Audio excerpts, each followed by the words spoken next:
All right, you guys. So check it out. We're gonna learn about poetry today, and we're not just gonna. You're not just gonna watch that video, even though I would encourage you to maybe rewatch that. But we're actually gonna dig in and write some poetry, and you're gonna learn about the form that your poems can take on a page. You can do anything you want. You can make them look any way you want them to look. You're going to learn about what a line in a poem is, what a stanza is, and we're going to talk a little bit about rhyme scheme. Okay? So those four things, and then I'm going to share some poems. I'll read some poetry from Shel Silverstein. I think it is "Where the Light Is," or no, is that right? Where is it? Let me look it up real quick. Where the Sidewalk Ends. Yes, that's it. Thank you, my wife, in the living room. I'm in the dining room. So, without any further ado, let's jump right in. So, here's what we're going to do. First and foremost, let me take you to Google Classroom. All right. You are going to start your poetry books. Tadero's Kids, you're going to link under Tadero Poetry Books. You click the link, takes you right to the folder, find your name, and what I want you to do is you're going to, you know how all of these say copy of Kane, copy of Avery Stonebreaker, copy of Callie Corson. I will know that you have found and opened up and followed my directions when you just click on that and rename it your name, Callie Corson, right? So I'm looking to see who's going to do that right. Okay, so there they are. You see them right there. I'm looking at them right now, right there, right over there. Okay, find it, take the copy out, put your name in. Okay, so I found your poetry book, right? You'll put I'll use Savannah as a sample. Okay, you're gonna do this. This is how you're gonna head your paper, and I'll do it for Savannah. All right, so I'm doing this right now. So you're gonna do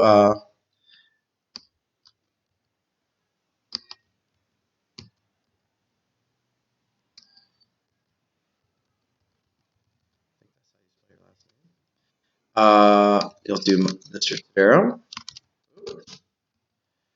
poems, and then you'll put the date 3/30/20.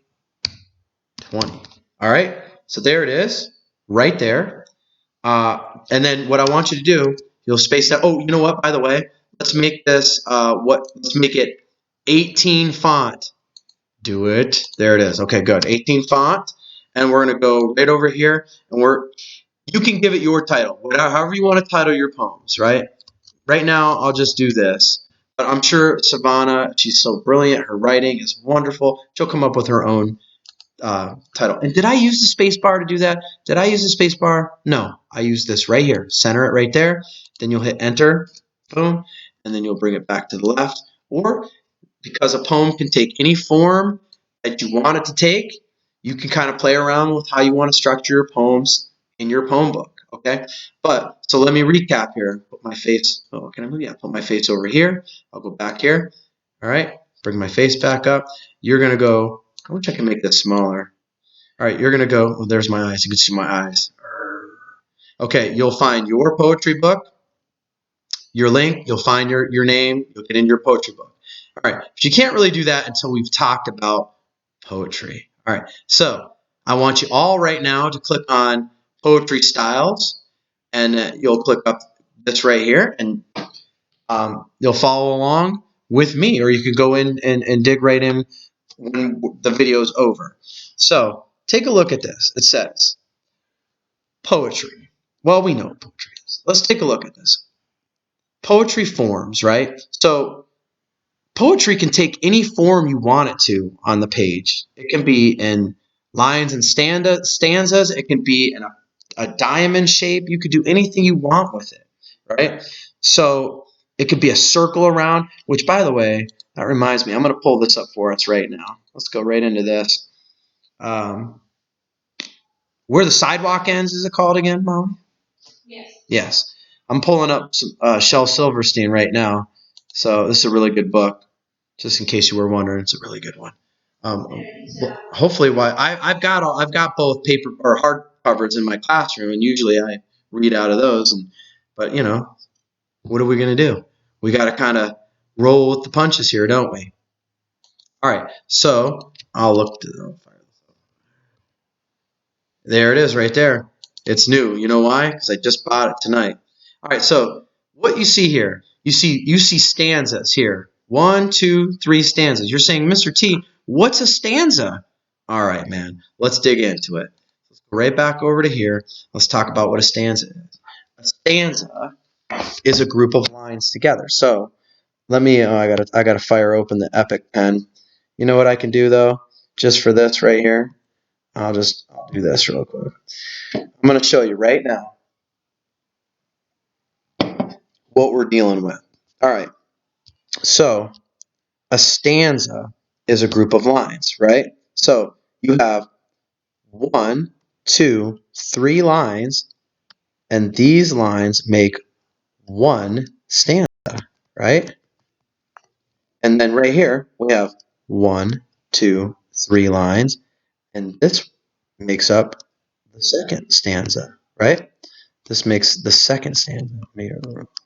Let me erase it. Why? Okay. There it is. All right, so let's take a pause. Let's read this one. I love this one. A word is dead when it is said, some say. I say it just begins to live that day. Do you hear a little bit of a rhythm and some rhyme there? I bet you do. So how many lines in each stanza? Well, each stanza has 3 lines, right? Because a line is just this right here. This is just a line, right? But all those lines together makes a stanza. So there's stanza 1. And how many lines in the second stanza? 1, 2, 3, right? So we have 2 stanzas, and each of the stanzas has 3 lines in it. Pretty simple. Now let's do the rhyme scheme really quick. And my stupid pen isn't working. Isn't that nice? Okay, so now a word is dead, A, when it is said, A, some say, B. I say it just, A, begins to live, B, that day. You know what? Let's do it like this. Mr. T messed up. I say it just, that's going to be C because that doesn't rhyme with any. I'll explain this. Begins to live, D, that day. Wait a minute. That's going to be B because day and say rhyme, right? So the rhyme scheme is A, B, C, D, B. I have a better poem to show you that on. I'm going to do it on the next slide. So let's do that right now. So let's go to the next one. Right? So we're talking about lines and stanza. This one's actually pretty cool. I think you guys will like this one. All right, so let me pull this one up. All right. So now to tell you, I miss being in the classroom because these are fun to do with the kids. All right, now the Germ by Ogden Nash. This couldn't be any better considering the situation we're in, right? The Germ by Ogden Nash. This is perfect. Perfect. All right. I'm going to read the poem first, and then I'm going to really teach you rhyme scheme. Here we go. And then you guys tell me out loud in your wherever you're doing this, how many lines and how many stanzas. A mighty creature is the germ, though smaller than a pachyderm. His customary dwelling place is deep within the human race. His childish pride he often pleases by giving people strange diseases. Do you, my poppet, feel infirm? You probably contain a germ. All right, so now here's how rhyme scheme works. First of all, how many lines in this poem? How many lines? Looks to me like there's 1, 2, 3, 4, 5, 6, 7, 8 lines. And how many stanzas? These lines are all together. They're all together. So all together, this makes 1 stanza, right? Isn't that neat? All right, but let's get back to rhyme scheme. Every time you're going to figure out rhyme scheme for a poem, you start with the letter A. So first line is going to be A. Okay. A mighty creature is the germ, though smaller Then a pachyderm. Pachyderm, germ. Pachyderm, germ. Does that rhyme? Yes, it does. So you're going to give it the same letter because they rhyme, right? His customary dwelling place, pachyderm, germ. Place does not rhyme with pachyderm or germ. Place gets its own new letter. The next letter in the alphabet is going to be letter B. There it is. His customary dwelling place is deep within the human race. Race, place, pachyderm, germ. You know what? I think race is going to get a letter. You guessed it, B. His childish pride he often pleases. Pleases, race, place, pachyderm, or germ. No, pleases doesn't rhyme with any of those. Gets its own letter. Letter C. His childish pride he often pleases by giving people strange diseases. Diseases, pleases, yeah, that rhymes. And I know diseases doesn't rhyme with race, place, pachyderm, or derm. Do you, my poppet, feel infirm? You probably contain a germ. Hold the phone here. Infirm, diseases, pleases, race, place, pachyderm, infirm, germ. Hey, that rhymes. They match. So do I go on to D? No. We know that rhymes with these two up here, so they get letter A. Right there. So the rhyme scheme, y'all, is A, A, B, B, C, C, A, A. Right? And there's 8 lines in this one stanza poem. We're going to hit this all week, so don't stress. All right, so let's take a look.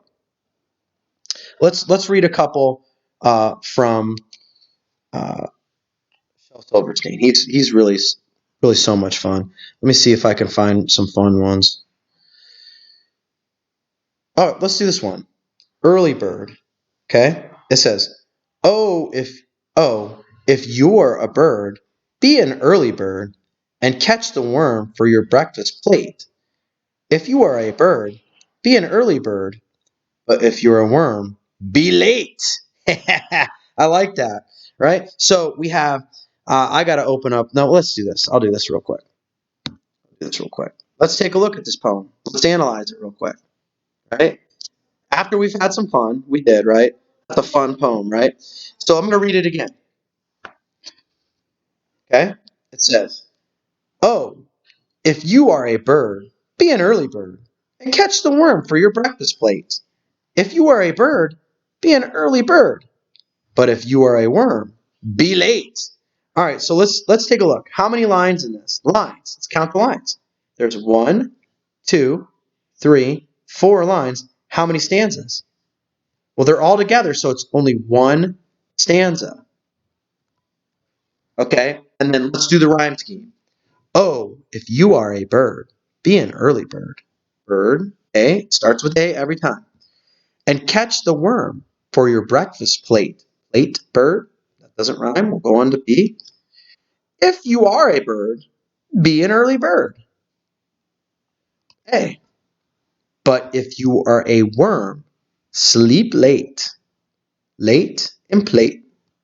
So the rhyme scheme is A, B, A, B. All right, I'll do one more from him. It says, I don't know if this is a good one. Let me find a good one. See, I don't have the book that I really like.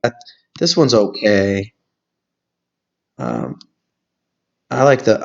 Ooh, did he make one about pancakes? Look at this fun artwork that he did here. All right, I'll read this one. Who wants a pancake? Sweet and piping hot. Good little Grace looks up and says, I'll take the one on top. Who else wants a pancake? Fresh off the griddle. Terrible Teresa smiles and says, I'll take the one in the middle. Ooh, I like that. Ooh, I like that for so many reasons. You guys have no idea. So we'll look at this one too. We'll analyze it real quick. So I see 1, 2, 3, 4, 5, 6, 7, 8 lines, one stanza, right? One stanza. All right, so let's do the rhyme scheme real quick. Who wants a pancake? A. Sweet and piping hot. B. Good little Grace looks up and says hotcake, see, I'll take the one on top. B. Who else wants a pancake? Ooh, that's going to be A. Fresh off the griddle, that's ABC, that's going to be D. Terrible Teresa smiles and says, C. I'll take the one in the middle. D. That had a fun rhyme scheme. That's A, B, C, B, A, D, C, D. And it's got terrible Teresa. Terrible Teresa. That's, what is that? What is that, Molly? Where you repeat the consonant sounds? No. Alliteration. Thank you. Alliteration. All right, so I got to let's get into it now. So now here's what we're going to do. You're going to try, for today, your attempt at poetry is you're going to do an acrostic poem, right? So let's take a look at this sample. All right, you'll do one acrostic poem, and you'll do one where you can just try to do a rhyming poem. This is one I want you to try. So maybe do an acrostic poem with your name, right? Tony. Tough on the ball, never on time, your favorite teacher. See what I did there? You're going to take the first letter and come up with something about whatever it is you're writing about. Apples, they did. Apples are yummy, pretty and juicy. Please pick only when ripe. Licking jelly apples are fun. Eat them day and night. I did one with my name. You could do one with your favorite sport, right? You could do one with your mom or dad's name, and you just come up with your own poem, and you're going to do that right into Google Doc, right off the link. All right, and then you can try a rhyming poem, one stanza. Try just get fun, be creative. Okay, I want you to name your poems. So don't just type random poems. I want you to give each poem a little title. Right? That's my title right there. And then this title with this one, maybe you just put favorite. Right? Boom. And then you write about football. So acrostic poems are pretty easy and fun and simple. All right. So I know this is a little bit of a long lesson, but I got to teach the kids, man. I got to teach you guys. I'm not here, but we're still going to charge ahead. All right. So that's poetry. You're gonna put some poems in your